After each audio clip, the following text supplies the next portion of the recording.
Assalamualaikum warahmatullahi wabarakatuh. Alhamdulillahirabbil alamin. Allahumma sholli ala Muhammad wa ala ali Muhammad. Berjumpa kembali bersama saya, channel Al Husain, channel yang akan membaca kisah-kisah para ulama Nusantara. Video hari ini akan saya bacakan kisah dari Perbendaharaan Lama yang dikarang oleh Buya Hamka bagian kedua, bab ke-8. Dari runtuhan Bantam Lama. Dari runtuhan Bantam Lama. Minggu yang lalu saya lewat ke Bantam. Saya dapat kesempatan melihat runtuhan dan bekas sebuah kerajaan Islam yang besar zaman purba. Ini Buya Hamka cerita ini. Dari jauh kelihatan menara Masjid Bantam berdiri dengan gagahnya mengarah lampu suar memberi petunjuk bagi perahu-perahu dan bahtera yang berlayar di laut. Meskipun yang kita dapati sekarang adalah satu desa sunyi, satu runtuhan batu-batu, tetapi khayal kita dapat menjalar menyeruak awan dan megah sejarah. Seandainya pasir dan runtuhan batu-batu dapat berkata, tentu ia akan mengatakan bahwa disinilah dahulu pahlawan mendapat kemenangan Allah Subhanahu wa Ta'ala. Melalui ombak dan gelombang membawa tentara Islam dari Demak. Di sini pula dahulu putranya Hasanuddin menjadi Sultan Bantam yang pertama. Ia tidak henti-hentinya mengembangkan agama Rasulullah Shallallahu Alaihi Wasallam ke daerah Jawa Barat sampai juga menyeberang ke Sumatera, ke kampung dan daerah selebar Bengkulu sampai nikah dengan putri Sultan Indrapuro. Di pinggir utara Masjid Bantam atau Masjid Sultan Bantam itu terdapat Sabah Kingking, yaitu bumi duka cita, tempat Hasanuddin bersemayam untuk selama-lamanya. Di kiri kanan beliau bersemayam beberapa sultan yang lain, demikian juga beberapa orang besar dan putri-putri raja. Di hadapan perkuburan dan masjid kelihatan runtuhan-runtuhan istana besar Bantam yang menurut riwayat dikerjakan oleh tukang-tukang Belanda dan Prancis menurut contoh rumah-rumah besar orang Eropa. Istana itu didirikan oleh pemerintah Maulana Yusuf, Sultan Bantam yang kedua, yaitu putra Hasanuddin. Penunjuk jalan saya, Saudara Taher Hanal Wedana Pontang, berkata bahwa sebelum revolusi Indonesia, batu-batu bekas istana itu tidaklah kelihatan. Karena sejak Kesultanan Bantam bertambah runtuh dan hilang pamornya, terutama sejak kekuasaan Gubernur Jenderal Dendils, telah dibiarkan begitu saja sehingga rumputnya menjadi panjang. Akhirnya menjadi belukar rimba raya. Kayu-kayu yang besar tumbuh dan uratnya bersilang siur sehingga batu-batu runtuhan itu hilang, tidak kelihatan lagi. Setelah revolusi besar Indonesia, barulah pemuda-pemuda membersihkan hutan belukar itu. Jelaslah sekarang gambaran dari kebesarannya.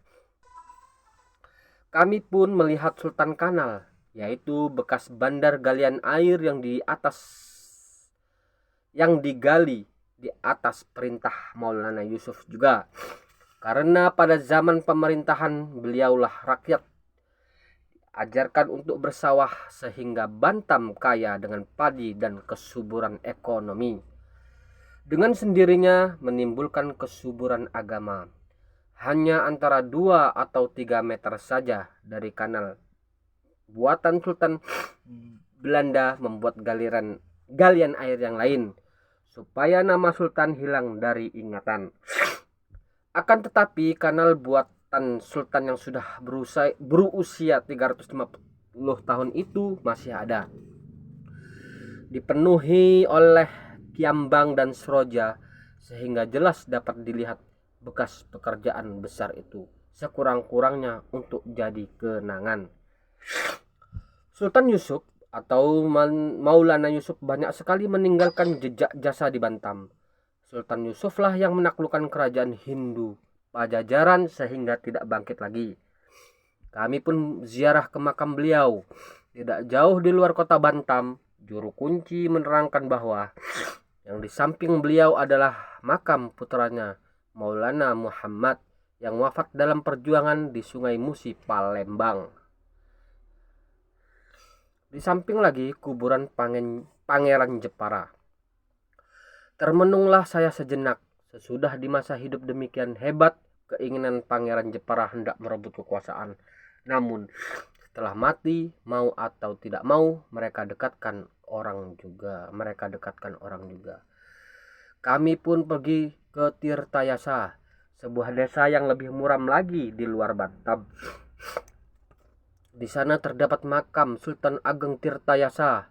Terkenal nama beliau Abdul Fattah, pahlawan besar Bantam, pahlawan besar Islam, pahlawan besar tanah air di awal abad ke-18 Masehi, yang terpaksa berperang dengan putranya sendiri, Sultan Haji, yang mendapat bantuan dari kompeni. Tirtayasa dipilih oleh Sultan Abdul Fattah menjadi ibu kota Bantam Islam yang merdeka. Setelah beliau lihat di Bantam sendiri telah masuk pengaruh kehidupan Eropa. Putra harapannya Sultan Haji yang telah diberikannya hak memegang kekuasaan beberapa lamanya telah diutusnya berlayar ke Mekah, tidak membawa perubahan kemajuan agama, tetapi telah kena pengaruh semangat mewah ajaran kompeni pula. Akhirnya pecahlah perang di antara ayah dan anak.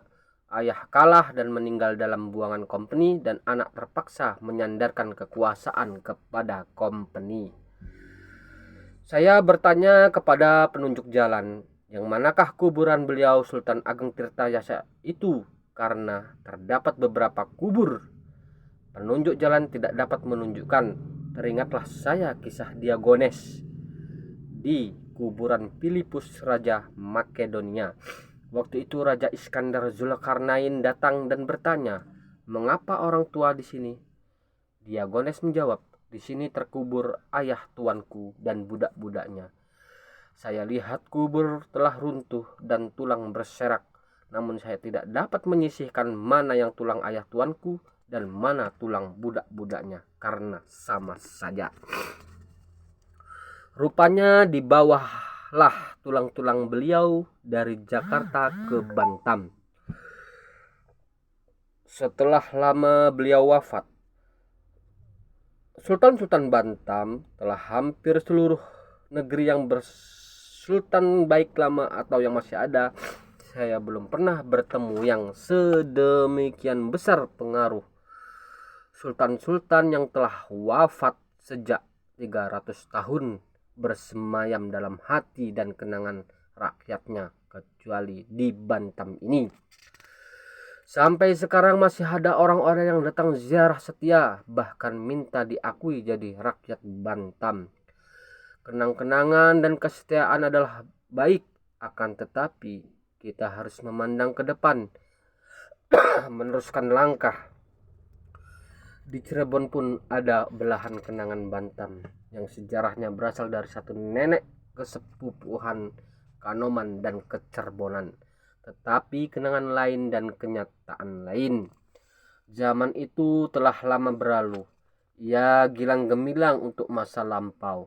Kita sekarang tengah membuat lanjutan sejarah yang anak cucu kita 300 tahun lagi harus mengingatnya sebagai sejarah yang gemilang pula.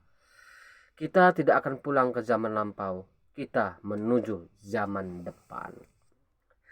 Demikianlah kisah dari perjalanan Buya Hamka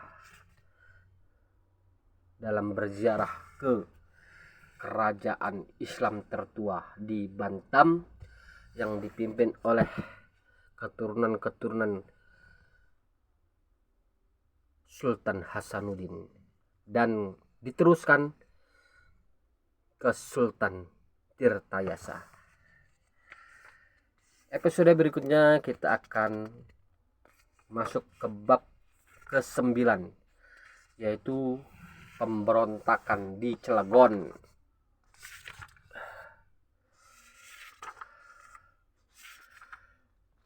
Subhanakallahumma wa bihamdika asyhadu an la ilaha illa anta astaghfiruka wa atubu ilaik. Assalamualaikum warahmatullahi wabarakatuh.